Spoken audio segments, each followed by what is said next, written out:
aquí tenemos el título de lo que es esta presentación, que la vamos a hacer en dos partes, que llamamos Los bordes del conocimiento, y que teníamos una bajada donde decíamos la posibilidad de conocer, la responsabilidad de entender y la experiencia de comprender. Empezamos a ver cómo este conocimiento se presentaba inicialmente con estos tres bordes. Trabajamos en el Antiguo Testamento, especialmente en la primera parte, y en esta segunda parte nos vamos a abocar a trabajar desde el Antiguo Testamento hacia el Nuevo Testamento. Como decíamos en nuestra primera parte, recuerden que la palabra de Dios es una, pero hay dos grandes tiempos, dos grandes administraciones, una que se la llama el Antiguo Testamento o Pacto, y otra el Nuevo Testamento o Pacto, y el punto de inflexión nos podríamos preguntar, ¿cuál es el punto de inflexión entre el primero y el segundo, entre el Antiguo y el Nuevo, entre el primer pacto y el pacto posterior? Ese punto de inflexión fue ni más ni menos que la presencia física de Jesucristo en la faz de la tierra, con su ministerio, con su trabajo redentor, con la entrega de su vida, con la resurrección como testimonio clave de la cristiandad, y a partir de ahí se abre una nueva administración, un nuevo pacto, un nuevo, podríamos decir, acuerdo entre Dios y la humanidad, entre la humanidad y Dios. Ahora, es interesante que el hilo conductor, ese hilo invisible que algunos llaman el hilo rojo de la palabra de Dios, en referencia a la sangre, que fue el precio que el mismo Dios tuvo que pagar en la vida entregada de su Hijo Jesucristo. Ese hilo rojo está anticipado en el Antiguo Testamento, manifestado en el Nuevo Testamento. Muchas cosas dichas en el Antiguo Testamento se llegan a entender y a comprender en el Nuevo Testamento. Ahora bien, hay un hilo conductor invisible en la lógica de la voluntad de Dios, y por eso es interesante que hayamos estudiado la idea del conocimiento de parte de Dios en el Antiguo Testamento, y ahora vamos a trabajar la idea del conocimiento en el Nuevo Testamento. Y van a ver ustedes, van a disfrutar y a deleitarse en ver cómo ese hilo invisible de la lógica discursiva y la intención de Dios se presenta tan claramente. Nosotros decíamos que en el Antiguo Testamento ustedes van a encontrar varios nombres, varios sustantivos abstractos respecto al conocimiento, muchas veces la palabra conocimiento, y que todas esas palabras y esos sustantivos derivan de principalmente un verbo, que es el verbo yadá o yadá, que es conocer. Y cuando nosotros estudiamos el verbo yadá o yadá, conocer, veíamos que esto tenía como tres bordes, ¿no? El conocer, que tenía que ver con un conocer, por haber sido dicho u oído.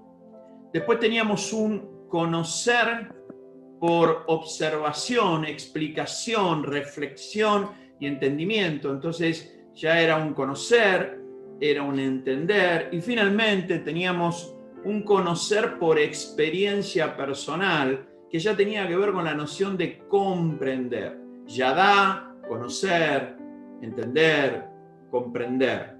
Y muchas veces en el Antiguo Testamento se resumía toda esta complejidad en la relación del conocimiento a usar casi las mismas palabras. Bueno, no es distinto en el Nuevo Testamento, solamente que en el Nuevo Testamento se complejiza un poco más, en virtud de que mientras que en el hebreo nosotros tenemos una palabra, que en este caso es el verbo yadá o yadá, en el griego, que es el idioma dominante del Nuevo Testamento, nosotros tenemos muchísimas más palabras. Entonces, la tarea de investigación, de reconocimiento, de discernimiento acerca de ese hilo invisible es un trabajo que requiere mayor profundidad y mayor detalle. En el Antiguo Testamento, entonces, nosotros aprendimos que Dios buscaba que la gente reciba la información, que oiga eso que se había dicho, que tenga presente que Dios había hablado, esto es, que oiga el mensaje, pero que después había un proceso de entendimiento para profundizarlo en la comprensión. También vimos en Oseas 4:6 que el profeta Oseas dice, y recuerden que los profetas hablaban en nombre de Dios, y decía algo así como: Dios tiene algo que decirles, mi pueblo, aquello que Dios va a heredar. Recuerden que lo decíamos el encuentro anterior y lo hemos dicho varias veces.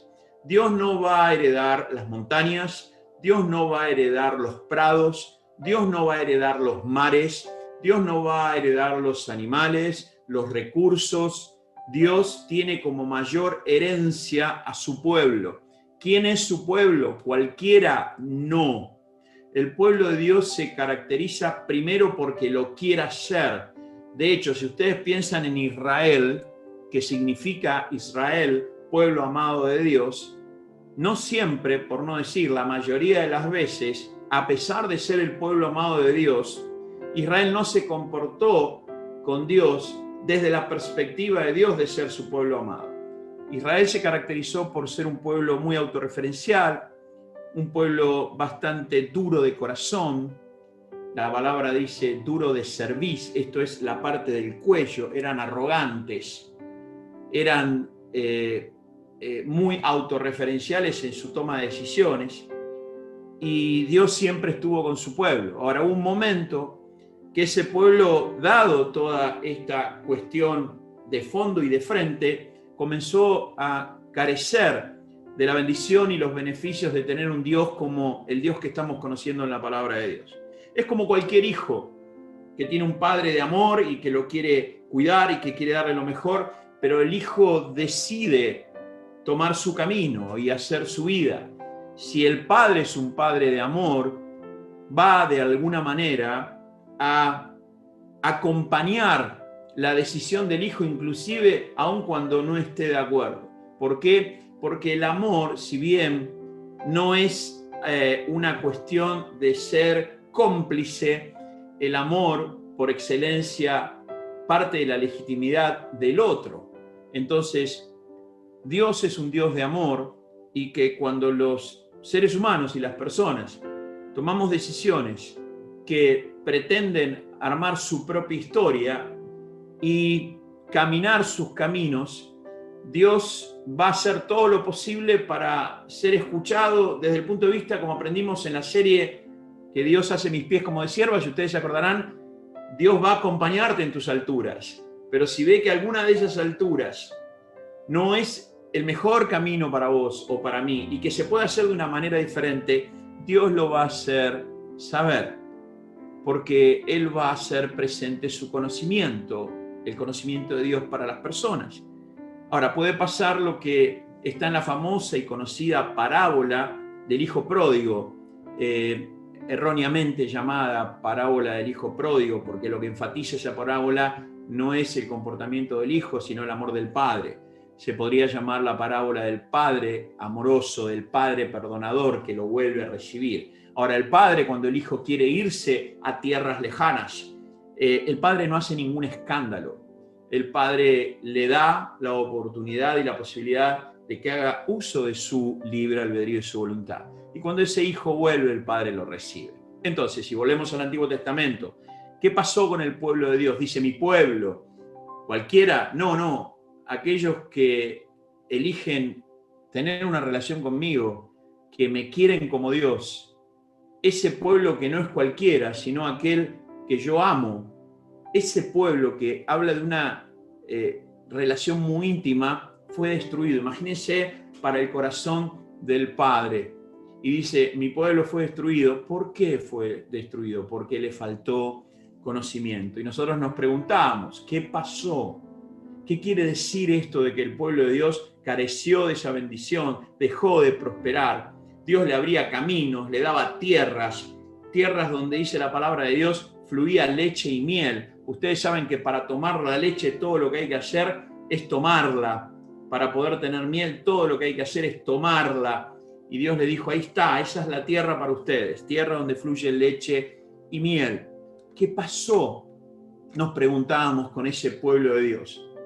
Que si ustedes ven a lo largo de la historia espiritual del Antiguo Testamento, especialmente desde que el pueblo de Dios deja Egipto, después de 430 años en Egipto, donde los últimos 70 años fueron años durísimos, y Dios le promete una tierra prometida, desde que dejan Egipto hasta la presencia misma del Señor Jesús en la tierra, la vida del pueblo de Dios fue una vida oscilante entre bendición y falta de ella. ¿Y qué pasó? Dice que fue destruido porque le faltó conocimiento. Y nosotros aprendimos que faltó conocimiento, en especial ese conocimiento que tenía que ver con el conocer al entender. Esto es el entendimiento. El pueblo de Dios siempre tuvo disponible de parte de Dios y a través de sus hombres y mujeres que representaban a Dios, siempre tuvieron disponible, cuando lo buscaron, el conocimiento de la palabra de Dios, que podían oír y que observaran su voluntad. Después venía la tarea de entendimiento, como aprendimos en Nehemías, que ese pueblo fue a buscar el entendimiento. Pero también, al faltarle conocimiento, tuvo que ver en especial en un conocer al experimentar, o sea, eso que llamamos comprensión. El pueblo de Dios fue destruido porque le faltó conocimiento, especialmente entendimiento y comprensión. Y como algunos de ustedes destacaron en la apertura, esa falta de entendimiento tenía que ver con que empezaron a armar sus propios esquemas de pensamiento y autorreferencialidad en lo que la Biblia llama cisternas, tanques de agua, cisternas que para colmo estaban rotas, por tanto, por más que armaran sus propios esquemas, no eran sustentables. Esa es la idea. Nosotros podemos tener maravillosos esquemas de pensamiento, de razonamiento. Para eso tenemos esa razón que Dios nos ha dado y quiere que la usemos. Ahora, cuando ese razonamiento es puramente inmanente, esto es adentro de uno, inmanente, que corresponde solamente a la construcción propia, ese esquema, en el dicho de la palabra de Dios en el Antiguo Testamento, es una cisterna. Y cisterna suele estar rota, que no retiene agua. Pero también ellos carecieron de pasar a la práctica lo que iban recibiendo y entendiendo. Tenían debilidad en el tiempo que necesitaba el proceso de entendimiento, y aparte les costaba pasar a la acción, a la práctica, a la vivencia, aquello que Dios quería, que era lo mejor para ellos. Tengan presente siempre que este proceso de entendimiento y de comprensión es la vida misma. Y es la vida misma en cualquier ámbito. A nosotros nos interesa especialmente la relación con los bordes del conocimiento que hace a Dios y a nuestra configuración creyente, no religiosa, sino creyente. No buscamos el conocimiento basado por dogmas o estructuras religiosas, sino el conocimiento que tiene que ver con la construcción de aquella palabra de Dios que Dios tiene para nuestras vidas, ya sea escrita, revelada o dada en lo más profundo de tu corazón. Cuando comenzás y empezás a escuchar ese silbo apacible de la voz de Dios, Dios no habla ni en la tormenta ni en el temporal, Dios habla en la paz del corazón. Hace muchísimos años atrás, una de las frases que fue muy útil para mí, para empezar a disponer mi corazón y encontrar el tempo y la velocidad para poder ir aprendiendo a escuchar en la palabra de Dios y también en el andar, una reflexión que decía: tengan presente que los grandes barcos solo entran a puerto cuando las aguas del puerto están tranquilas. Vos podés tener un gran barco y que quiere entrar a puerto, y si las aguas están movidas, ¿qué dice el práctico? El práctico dice que no entre porque puede chocar otros barcos, puede chocar contra el muelle. Los grandes barcos del pensamiento, de la reflexión, del entendimiento y de la comprensión entran al puerto del corazón cuando las aguas del corazón están tranquilas. Y vamos a ver ahora esto que acabamos de introducir en la dinámica del Nuevo Testamento. Cómo esto pasa al Nuevo Testamento. Y cuando decimos Nuevo Testamento, piensen ustedes por un momento en el punto de inflexión de Jesucristo, pero también en la aparición especialmente del apóstol Pablo. Tengan en cuenta ustedes que el apóstol Pablo, uno de los hombres quizás, desde mi humilde interpretación, más importantes que tuvo la historia espiritual, quizás el más importante después de Jesucristo, es un hombre que para llegar a ser el gran apóstol Pablo que fue y que pudo captar la idea de organización para el nuevo tiempo después de Jesucristo, que los 12 apóstoles, los iniciales 12 apóstoles, que eran todos judíos practicantes y que reservaban los dogmas y las leyes, le costó muchísimo comprender lo que Jesús ya les había mostrado en la práctica. El apóstol Pablo, que también era alguien que guardaba la ley de Dios y que era un celoso de la ley de Dios, tuvo algo en su responsabilidad de entender el mensaje de Jesús y en su compromiso con poder pasar a la vivencia ese mensaje que era definitivamente nuevo. El apóstol Pablo es el punto de giro en nuestra comprensión del Nuevo Testamento. No por nada es el hombre que escribe las 7 epístolas a lo que era la nueva organización eclesiástica. Y cuando digo eclesiástica me refiero, como hemos aprendido en otro momento, a la iglesia vista como organización viva, no como estructura rígida. La iglesia, según lo que la palabra de Dios nos enseña, es un cuerpo vivo, no es un ente fijo y estático, es un cuerpo vivo, donde hay una cabeza que organiza todo esto llamado Cristo y nosotros, cada uno, somos miembros en particular. El apóstol Pablo capturó este mensaje de Jesús. Y entonces vamos a meternos ahora en el Nuevo Testamento y ver cómo el conocimiento en este nuevo tiempo, aunque es un nuevo tiempo y tiene un nuevo mensaje, el hilo invisible conductor de Dios se sostiene. Y van a ver ustedes qué apasionante cuando veamos, por ejemplo, que en el Nuevo Testamento nosotros vamos a, en vez de trabajar con una sola palabra, un solo vocablo, un verbo, que es Yadá, nosotros necesitamos ir ahora al Antiguo Testamento y ver 3 palabras. Estas 3 palabras, la primera de ellas es la palabra oída en griego, que es un verbo. Y esta palabra oída en verbo es conocer. Ahora la pregunta es, ¿qué enfatiza el griego al decir oída, verbo, conocer?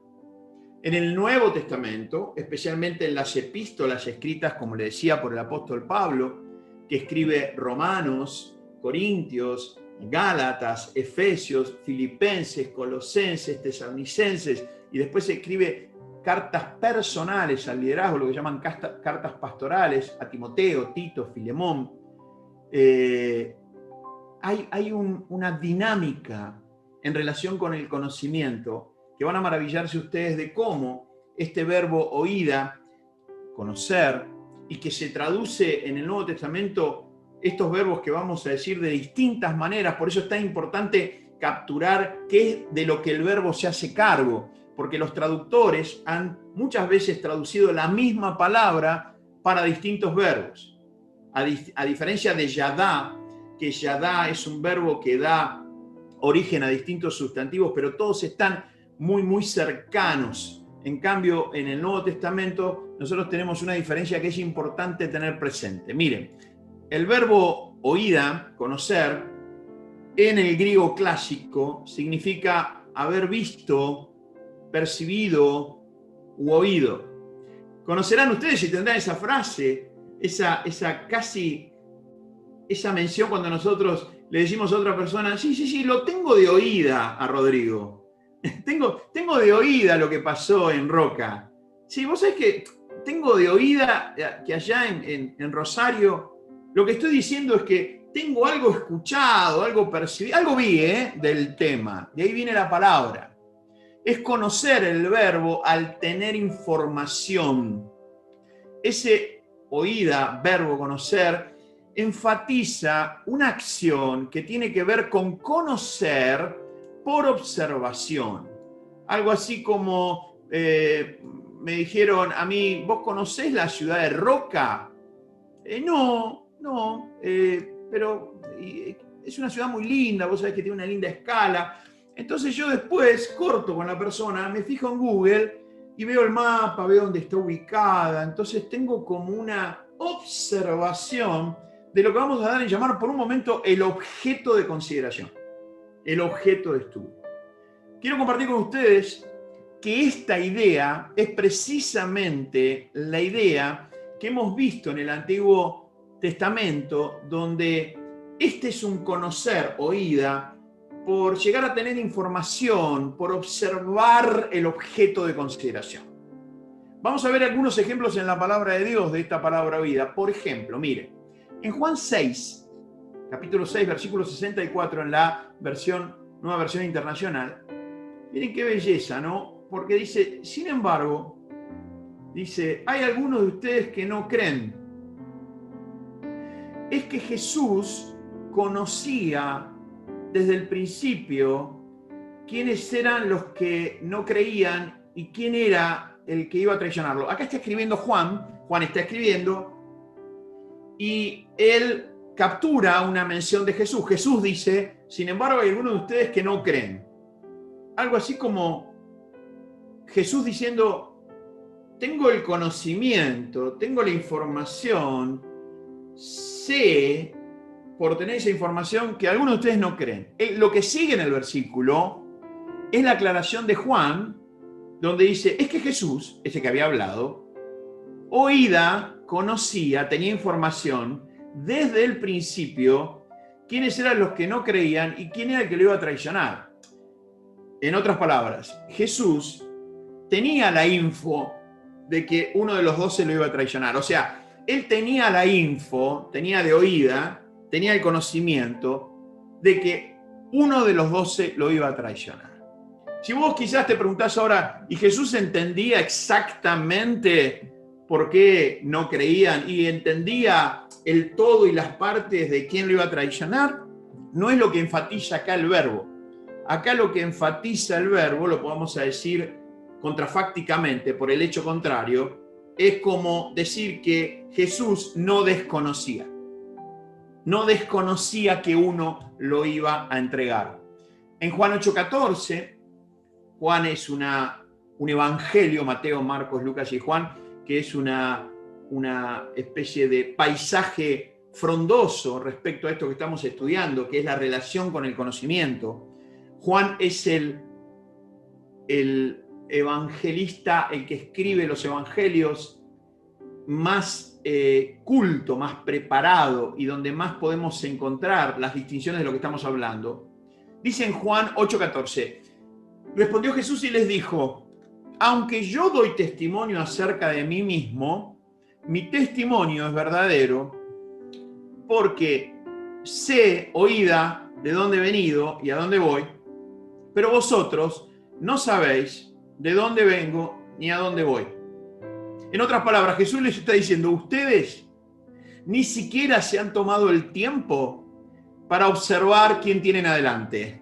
Ni siquiera se han tomado el tiempo para buscar información de quién soy yo. Yo sé quién soy yo y de dónde vengo, pero ustedes no saben, no solo no tienen oída, no tienen información, no han llegado a ver, a percibir u oír, no solo de dónde vengo, sino a dónde voy. Imagínense ustedes Jesús diciéndole esto. Ni hablemos de entender y comprender, ni hablemos. Ni siquiera ellos habían abierto las puertas de su mente y de su corazón para decir, che, ¿quién es este flaco? ¿De dónde viene? ¿A dónde va? Simplemente emitían opiniones o juicios respecto a la presencia de Jesús, pero no habían llegado, y Jesús se los dice, ustedes ni siquiera han comenzado la dinámica de percepción y de observación. Es como tantas veces escuchamos a las personas hablar de Dios o hablar del propio Jesús, y podés capturar y darte cuenta y discernir que lo que hablan respecto a Dios es desde su propia construcción de Dios, no de haber tenido información acerca de Dios, de su naturaleza y de su voluntad. Es una construcción inmanente de Dios, casi una especie de Dios hecho a medida. Y Jesús le dice, ustedes tendrán su Dios o sus dioses hechos a medida, pero ni siquiera han tenido la posibilidad de oír. Todos ustedes, cuando empezamos en marzo del año pasado, en abril, con este espacio de Palabra y Vida, comenzaron por darse y darle a Dios la oportunidad de poder oír, tener de oída algo más de lo que ya tenían o algo sobre lo que no tenían. Generalmente, a menos que vayamos a la palabra de Dios a percibir, a oír, a abrirnos para que esa información llegue, lo que vamos a tener de Dios son construcciones personales. Para terminar en esta idea de oída, que es algo percibido, visto, oído, tener información, observación, todavía no llegamos al entendimiento. Acá está hablando el apóstol Pablo y estaba planteando un mensaje y dice: el Dios y Padre de nuestro Señor Jesucristo, quien es bendito por los siglos, sabe, tiene la información, conoce quién soy yo. Él me ha observado. Él ha comenzado por percibirme. Él me conoce. Y miren lo tremendo que es este registro del apóstol Pablo. Qué cosa más tremenda que vos, que yo, que cada uno de nosotros pueda decir que Dios tiene información, que me ha observado, que me ha percibido, que me ha oído. Que no soy una sombra, no soy un desconocido. Dios sabe que en términos de estilo, dice el apóstol Pablo, que yo no miento respecto a lo que estaban hablando. Entonces, aquí tenemos en este pasaje del apóstol Pablo haciendo referencia a un Dios que tiene la información respecto a uno mismo. Ahora, Dios quiere que nos quedemos ahí, quiere que nos quedemos en solamente tener información. No, Dios quiere que nosotros ahora pasemos a otra idea del conocer con un verbo diferente, que en griego es el verbo ginosko. Y el verbo ginosko, que es conocer, ya miren qué interesante, va a referirse a otra cosa. Nos va a decir este verbo, ginosko, que tiene que ver con venir a entender. En griego hay un verbo, un tiempo verbal que en castellano no se usa, que es el tiempo que se llama en griego, literatura griega y gramática griega, tiempo aoristo, que es solamente para que tengan el detalle. ¿Qué enfatiza un tiempo aoristo? Es un tiempo indefinido, ilimitado, indeterminado. Es una especie de gerundio de nuestro castellano. Es un viniendo. No es un venir a entender y una vez que entiendo ya se terminó. El verbo ginosko tiene un tiempo verbal aorista que es diferente al oída, que no es aorista desde el punto de vista de mantenerse viniendo, sino que yo vengo, recibo información, pero el proceso de entendimiento, el proceso hermenéutico, interpretativo, requiere tiempo. Podríamos decir que yo en el oída hago foco en lo que me quiero informar. Me quiero informar sobre tal tema. Por ejemplo, me quiero informar sobre el perdón en la palabra de Dios. Voy y busco información, recibo la palabra de Dios, busco observar el fenómeno. Después la palabra de Dios dice, para el proceso del conocimiento de Dios en tu vida, Dios dice ahora, pasa a una acción, a un verbo llamado ginosko en griego, que es mantenerte en la búsqueda del entendimiento. Y mantenerte en la búsqueda del entendimiento es un proceso, ya no es el foco de la información, es la atención en mantenerse pensando, reflexionando, trabajando, para que esos, como dice el apóstol Pablo en Efesios, se abran los ojos de su entendimiento, para que empiece a tener esa claridad.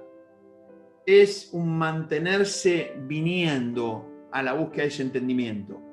En el ginosko como verbo es muy interesante porque la gramática griega nos dice que en ginosko, a diferencia del oída donde hay un objeto del conocimiento, un objeto de consideración y un sujeto que va a sacar la información de ese objeto, En Gnosco aparece una relación entre el sujeto del conocimiento y el objeto conocido por oída.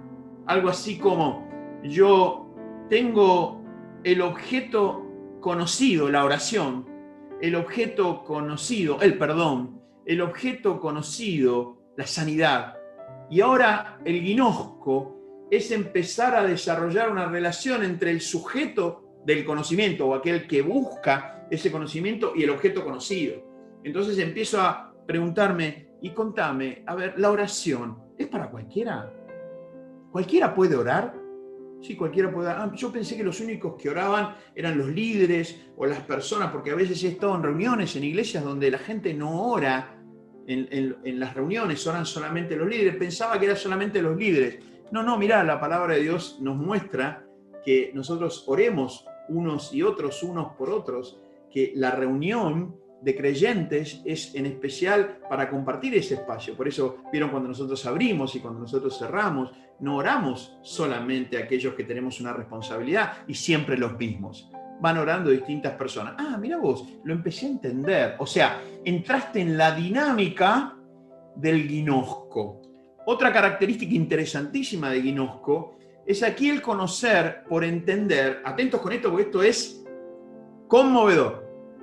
A diferencia del conocimiento seglar, donde todo empieza y termina con uno, miren lo que nos muestra Gnosco. El conocer por entender no se obtiene por una mera actividad intelectual, sino por la guía y la operación del Espíritu Santo en una persona. Lo que yo pueda entender de los bordes del conocimiento entre la primera parte y la segunda no es una mera actividad intelectual. No es porque yo soy inteligente o ustedes son inteligentes. Por supuesto, aplicamos la inteligencia, pero especialmente estamos apoyados en la sabiduría que nos da una mirada y un entendimiento espiritual de las situaciones que estamos trabajando y conversando. Entonces, nosotros acá tenemos este Gnosco, que es un verbo de conocer por entender, y vamos a ver algunos registros en la palabra de Dios, por favor, que nos hablan de este Gnosco de una manera maravillosa. El primero de ellos está en Juan, capítulo 13, versículo 12. En la Nueva Versión Internacional dice: después de lavarle los pies, ustedes se acordarán este pasaje, Jesús en un momento le lava los pies a los discípulos. Le lava los pies, él para lavarse los pies se saca un manto, una capa. Quiero contarles que en la cultura oriental y en la época de Jesús, los hombres vestían como una especie de camisolín y arriba tenían como una especie de, ¿cómo decirles? Como esa bufanda pero grande, que no me acuerdo el nombre ahora, que va por arriba, cuando uno se pone como una especie de chalina arriba de camisolín. Sin embargo, los hombres que tenían autoridad no solo tenían el camisolín, sino arriba tenían como una especie de manto que se ponía, se entraba por los costados y llegaba hasta el piso, mientras que el camisolín, que era como su primer vestido de un lino, arriba era cerrado, arriba iba el manto que era abierto. Entonces, lo que Jesús hizo al lavarle los pies a los discípulos fue sacarse el manto.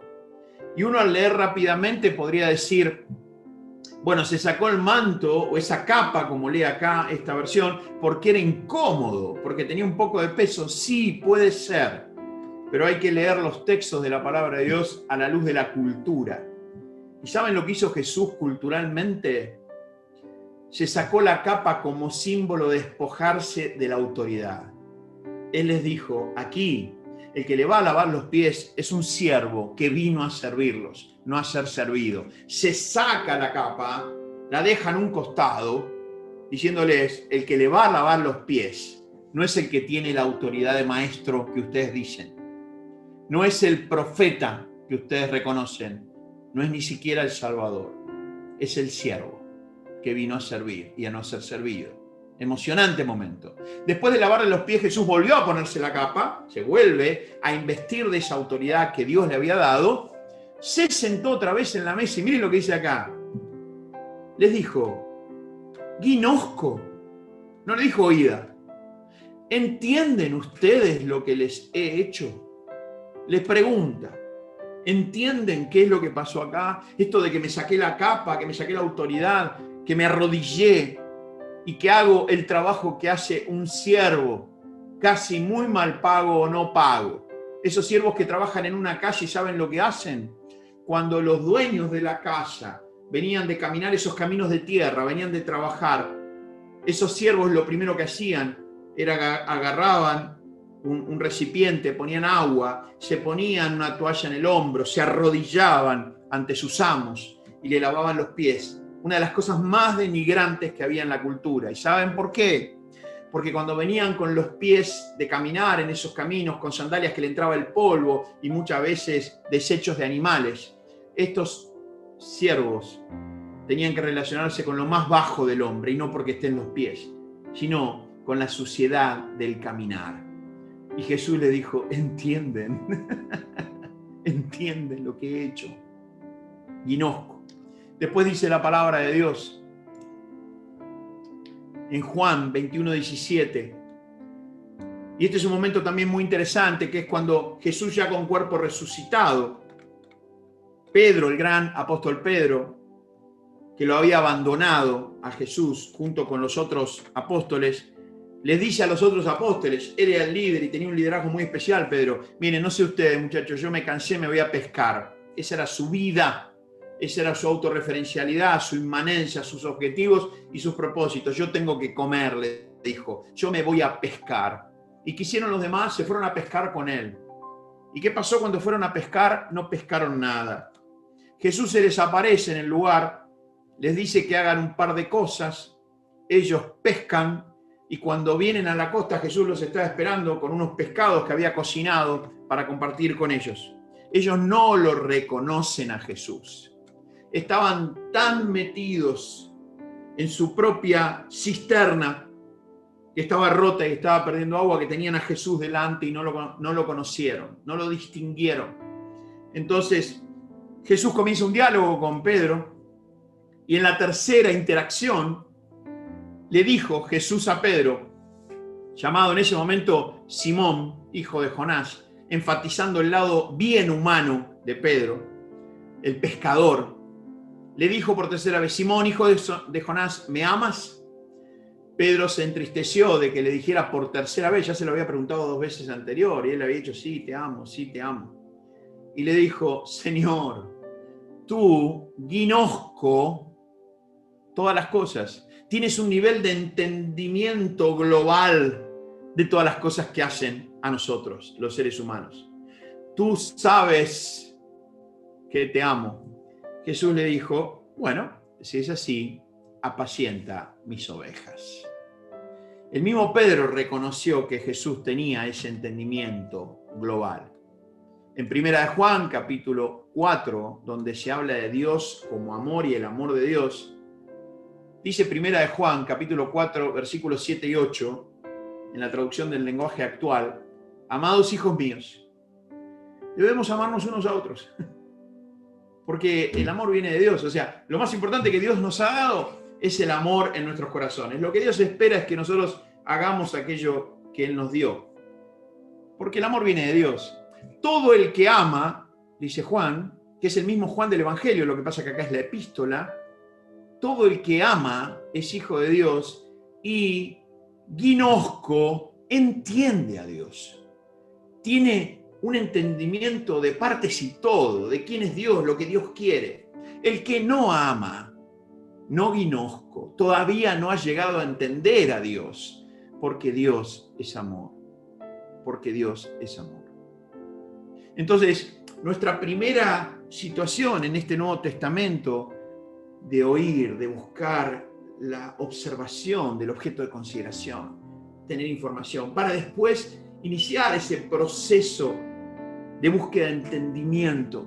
Jesús se ocupó de que las personas entienden lo que hago. Jesús nunca jamás, queridas y queridos hermanos, nunca jamás pidió lo que muchas veces los hombres pedimos, que es fe ciega. ¿Saben qué es la fe ciega? Es tomar la oída como definitiva sin darle lugar a un proceso de entendimiento. Dios jamás nos pide fe ciega. nos pide que nos acerquemos a su palabra como, permítanme, objeto de consideración. Que la recibamos, que tengamos esa información y que busquemos entender. Dios no quiere fe ciega, porque la fe ciega no es sostenible. Y finalmente, y ahora sí, tenemos un verbo intensificado en la gramática griega de ginosko que se llama epiginosko. El prefijo epi es un prefijo que enfatiza la condición, que no solo se queda en el verbo de conocer, en este caso por entender, sino que busca profundizar el impacto de ese verbo, de esa acción, busca algo más. ¿Qué es lo que nos dice este verbo? Nos dice que ese verbo como forma intensificada es una forma intensificada interior de este verbo ginosko. Es un conocer que une al sujeto del conocimiento con el objeto del conocimiento. Empezaba a haber en ginosko una relación entre ese sujeto y el objeto. Acá hay una unión entre el sujeto del conocimiento y el objeto. El conocer por información oída y entender ginosko se hace propio. Ya el conocer no pertenece al objeto del conocimiento, ni siquiera pertenece a los procesos de entendimiento del sujeto del conocimiento, sino que el conocer se hace propio a tal punto que se llega a una unidad del conocimiento por esa información que recibí, por ese razonamiento que apliqué en la búsqueda de entendimiento y por la experiencia vivencial. Si volvemos al ejemplo de la oración como objeto de consideración oída, entender por qué quiere que oremos, para qué orar, los beneficios de la oración, qué pasa cuando 2 o 3 se reúnen en su nombre, dice la palabra de Dios. He llegado a darme cuenta, a entender que Jesús está prometiendo su presencia en ese lugar. Pero falta algo más, dice la palabra de Dios. Que eso que me acabas de decir conforme con vos una unidad indivisible. Algo así como que vos sos la oración. No por nada la oración o el rezar. La palabra rezar proviene etimológicamente de la noción de respirar y orar proviene etimológicamente de la palabra boca, oratoria, ora. No por nada la idea de el rezar y la oración tiene que ver con cosas nuestras. La oración no es una aplicación herramental, sino que es parte de nuestra existencia. Miren, ustedes pueden dejar de comer 2 o 3 días y algunos días, pueden dejar de tomar agua otros días, y sin embargo no se van a morir. Ahora quiero contarte algo, y miren lo que estoy diciendo en el contexto que estamos viviendo de la pandemia del coronavirus. Si vos o yo dejamos de respirar, nos morimos en segundos. La oración es la respiración del creyente. La oración no puede ni debe ser una carga. La oración es tu respiración, es tu respirar, es mi respirar. Entonces yo oí de la oración, me relacioné con el objeto de consideración, que es la oración, pero ahora estoy en un epiginosko. Estoy en el verbo de hacerme uno con eso. Es un conocer desde la experiencia vivencial. Es un conocer, como dice acá, por comprender. Es lo que Dios busca en el Antiguo Testamento con Yadá. Conocer desde la información, conocer al entender, conocer por comprender. Algunos maravillosos ejemplos en la palabra de Dios. Volvemos a nuestro querido apóstol Pablo diciendo en su carta a los Colosenses, este evangelio está dando fruto, dice el evangelio, las buenas nuevas, eso quiere decir evangelio, está dando buenos frutos, está dando fruto y creciendo en todo el mundo conocido de ese momento.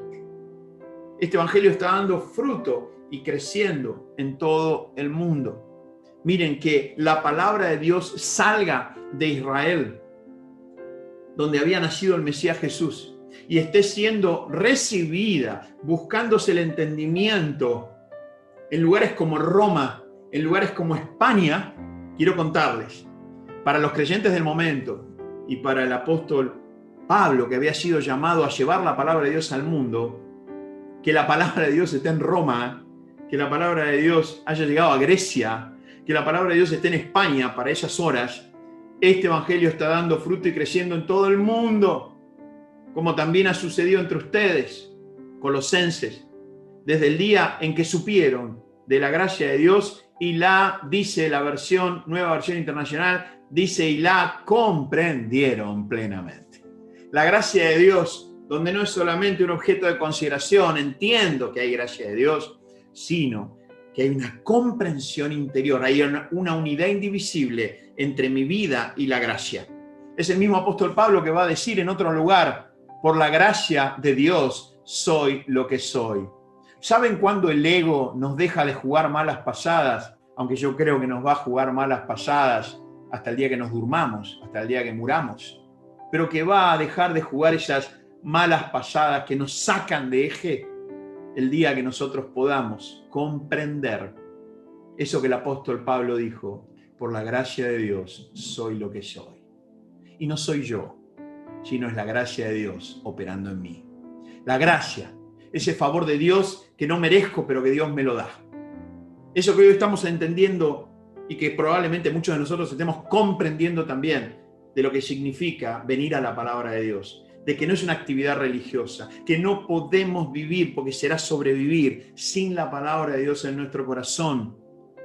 Que podamos llegar al punto de decir, ¿sabes qué? Es la gracia de Dios. Es este favor de Dios que no merezco, pero que Él me lo da.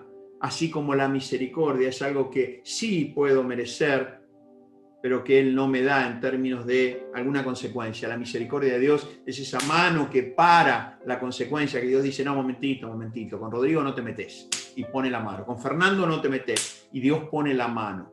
Eso se llama misericordia, cuando Dios para algo que me merezco, pero que no necesito. Mientras que la gracia es algo que no me merezco, pero que sí necesito.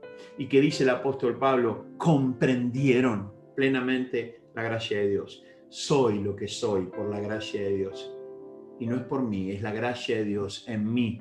Cuando nosotros empezamos a comprender y ser una unidad desde la información, el entendimiento y la comprensión, por ejemplo, en la gracia de Dios, hay muchas cosas que empiezan a cambiar el eje. Pero también después vemos en Lucas 1:22, un pasaje que se los adelanté en la primera parte. Hay un momento increíble en la historia espiritual. Cuando Zacarías, el esposo de Elizabeth, se le promete que van a ser padres.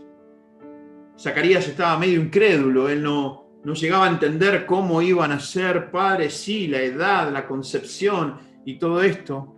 Y él va al templo a cumplir con una orden sacerdotal que tenía, estando un tiempo en el templo, y se le aparece un ángel y le dijo, Zacarías, vas a ser padre, Zacarías, de un hombre que va a ser importantísimo. Juan el Bautista es el que anticipa la llegada del Mesías. Pero, Zacarías, como dudaste tan profundamente, y no dudaste para venir al Padre y preguntarle, sino dudaste y te quedaste con la duda encerrado y no creíste, vas a salir de este lugar, pero vas a salir sin poder hablar. Y vas a estar así hasta tal momento. Zacarías queda perplejo ante la aparición del ángel, sale de ese lugar. Las personas estaban esperando que saliera Zacarías y cuando lo vieron a Zacarías, vieron su rostro, su fisonomía, su cara, su no poder hablar, dice el texto. Pero cuando salió Zacarías, no le podían hablar y comprendieron, epiginosco, así como se comprendió la gracia de Dios, epiginosco, comprendieron, epiginosco, que había visto visión en el santuario y les hablaba por señas y permaneció mudo. Miren, no solo pasó algo con Zacarías, sino con las personas que estaban ahí, fueron como de alguna manera conmovidos porque algo comprendieron internamente de que no había sido un servicio como cualquier otro. Algo ahí había pasado. comprendieron. En 1 Timoteo capítulo 2, versículo 4, en la versión Dios habla hoy, dice, referido a Dios, pues Él, viene hablando de Dios, el versículo 3 dice, esto es bueno y agradable delante de Dios, pues Él, ese Dios del versículo 3, quiere, atentos con esto, agárrense bien de la silla, porque te va a decir lo que Dios quiere para vos y para mí en relación con su conocimiento. Él, Dios quiere que todos se salven primero, que tengamos vida eterna, eso es básicamente lo que dice, y lleguen a epiginosko, es la palabra en el texto griego, no es oída, no es ginosco, no solo quiere Dios que oigamos, quiere que oigamos, no solo quiere que entendamos, quiere que entendamos, sino quiere que lleguemos a epiginosko, a comprender la verdad de Dios para nuestras vidas. En otras palabras, Dios quiere que completemos nuestro ciclo virtuoso del conocimiento. ¿Qué le había pasado al antiguo pueblo de Dios? Había sido destruido porque le faltó conocimiento. Le faltó vivir en esta dinámica de Yadá del Antiguo Testamento, conocer por información, conocer por entender, conocer por comprender. Y es lo mismo que puede pasar en el nuevo tiempo, en el nuevo pacto, cuando los seres humanos no tenemos el oído a la información del objeto de consideración de Dios como voluntad. No hacemos foco y dedicamos tiempo en buscar los procesos de entendimiento, y eso es tiempo. Y no estamos comprometidos a hacer una unidad en la comprensión de ese conocimiento. Miren qué belleza esta dinámica y esta gráfica del conocimiento en griego. Dice la palabra de Dios, conocer por información es la palabra oída, aquí están transliteradas las letras en griego, así se escribe. Conocer por información, oída. Conocer por entender, ginosco. Y conocer por comprender, epiginosco. Todo esto conforma el gnosis, el conocimiento de Dios. Dios quiere que nosotros expandamos nuestro conocimiento de Dios. Y también nos deja el aprendizaje que en cualquier aspecto de la vida nosotros necesitamos tener información, buscar el entendimiento y pasar a la vivencia para poder comprender. Pero a nosotros nos interesa el conocimiento de Dios en este espacio. Así que uno podría decir, wow, esta es mi placa.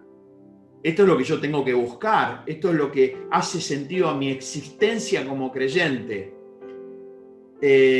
No se apresuren. No se apresuren. Porque el conocimiento no es el fin. En virtud de que la palabra de Dios no deja pasar la oportunidad para que no caigamos en la trampa de creer que el objetivo es el conocimiento. Dice la palabra de Dios en 1 Corintios 8:1, de nuevo, el apóstol Pablo diciéndole a los corintios, muchachos, ustedes que se jactan de todo lo que conocen, aún que conocen de temas de Dios, como tanta gente que se puede jactar de lo que conoce. El otro día, cuando oraba Hugo tan sabiamente y decía, en referencia a Jeremías, no se alabe el sabio en su sabiduría, el rico en sus riquezas. Y él decía y oraba, no se alabe el sabio en su sabiduría y tampoco alabemos al sabio. Poderosa oración. Y uno de los argumentos de esto es porque el conocimiento, queridos amigos, queridas amigas, el conocimiento envanece. ¿Saben cuál es la palabra en la gramática, en la literatura, en el folclore griego para envanece? Es la palabra que se hace cargo de representar esa acción que se da cuando vos agarrás un globo de cumpleaños y lo empezás a inflar.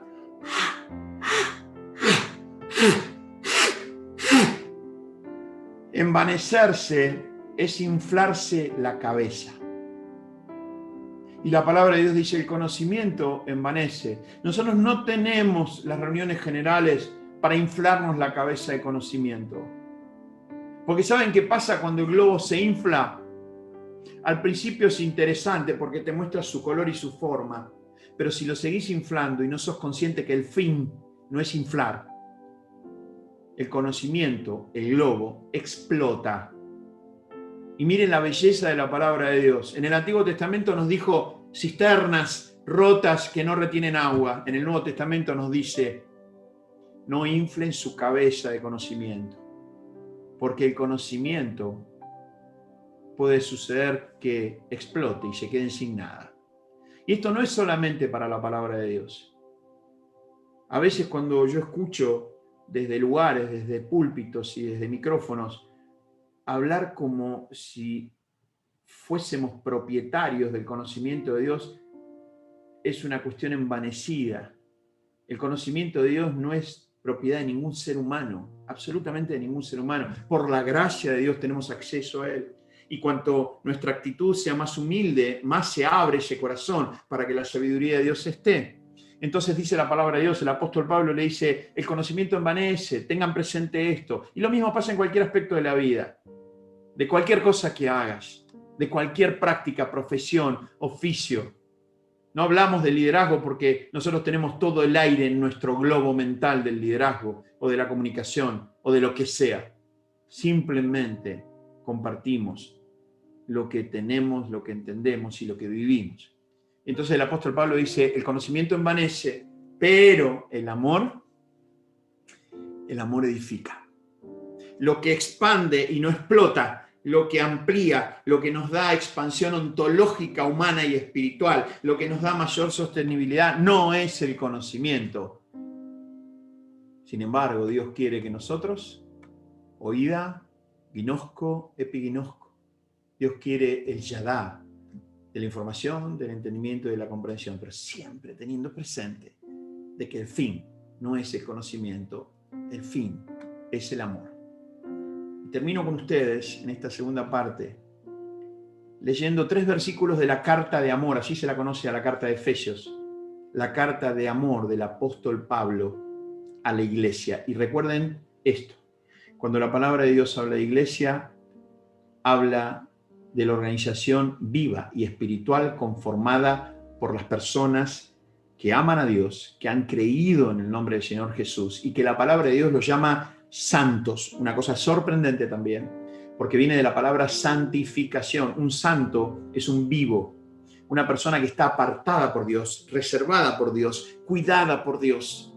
Un santo de Dios es un hombre y una mujer viva, que está puesta aparte por Dios, por el corazón de ese hombre y esa mujer a Dios. Cada vez que ustedes vean la palabra iglesia en la palabra de Dios, es aquella comunión de aquellas personas, hombres y mujeres, santos, que lo llama la palabra de Dios, vivos, que se reúnen para poder conocer de Dios, amar a Dios, amarse unos a otros, apoyarse unos a otros. Y dice el apóstol Pablo en esta carta de amor a los Efesios, está orando por ellos y en su oración les dice, ¿saben qué? Cuando oro por ustedes y cuando pienso en ustedes, oro para que habite Cristo por la fe en vuestros corazones. ¿A fin de qué? De que arraigados, echando raíces y cimentados, poniendo fundamento en amor, arraigados y cimentados en amor, seáis plenamente capaces de comprender. El fin del conocimiento es hacerse uno, una unidad con aquello que Dios tiene como voluntad. Seáis plenamente capaces de comprender con todos los santos, con todos los seres humanos que aman a Dios, que buscan su voluntad, que quieren caminar en sus alturas, pero con la mirada y la bendición de Dios, cuál sea con todos la anchura, miren esto qué belleza, lo ancho, la longitud, la profundidad y la altura, lo ancho, lo largo, lo alto y lo profundo, y de conocer el amor de Cristo, que excede, atentos con esto, que dice que excede a todo conocimiento. Y quiero decirte algo, el amor de Cristo, que es lo que el apóstol Pablo ora a Dios para que viva en nuestros corazones y que conozcamos todas las dimensiones de ese amor, el ancho, el largo, lo alto, lo profundo, viviendo en nuestro corazón, que ese amor excede cualquier conocer, inclusive el conocimiento de Dios. No vaya a ser que por el conocimiento de Dios perdamos la fragancia del amor. Por eso dice, y de conocer el amor de Cristo que excede a todo conocimiento, para que seáis llenos de toda la plenitud de Dios. La plenitud de Dios está en el amor de Él en nosotros, aún con nuestras sombras, aún con nuestras debilidades, aún con nuestras humanidades, y no en lo que conozcamos de Dios. Y aquel, conocer el amor de Cristo, y también conocer a aquel, referido a Dios, que es poderoso para hacer todas las cosas mucho más abundantemente de lo que pedimos o entendemos. Miren, Dios va más allá inclusive de lo que nosotros podemos pedir y conocer, ya sea por información, por entendimiento, por comprensión. Hay tantas cosas en tu vida y en la mía que han pasado y vos decís, ¿cómo pasaron?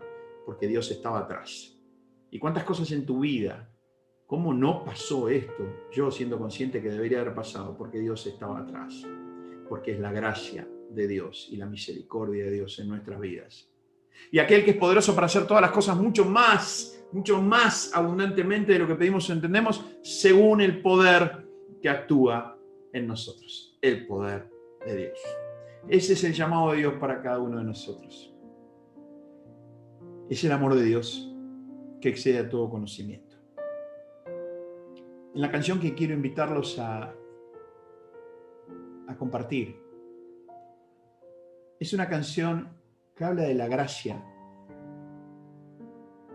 que habla del perdón, que son esos brazos extendidos de Dios desde su amor. Imagínense, Dios es amor y extiende su naturaleza a través de los brazos de la gracia y del amor y del perdón desde su amor. Y esta canción que habla de la gracia y del perdón, culmina esta canción con una parte tremenda que va probablemente a sintetizar esta parte final de la segunda parte de los bordes del conocimiento respecto a el amor de Dios. Es lo que excede todo conocimiento. Van a ver una parte en la canción que si Jesús hubiese quedado atrapado en el conocimiento, en la ley, y no excederla desde el amor, esa mujer que había sido encontrada en adulterio en Juan 8 hubiese muerto apedrada. Sin embargo, el amor de Dios expresado en la presencia de Jesús en ese momento excedió todo conocimiento. Y los fariseos y los líderes religiosos del momento no pudieron menos que rendirse ante el amor que ese hombre manifestaba, aun cuando lo querían matar. Pero no pudieron, porque el amor excedió todo conocimiento.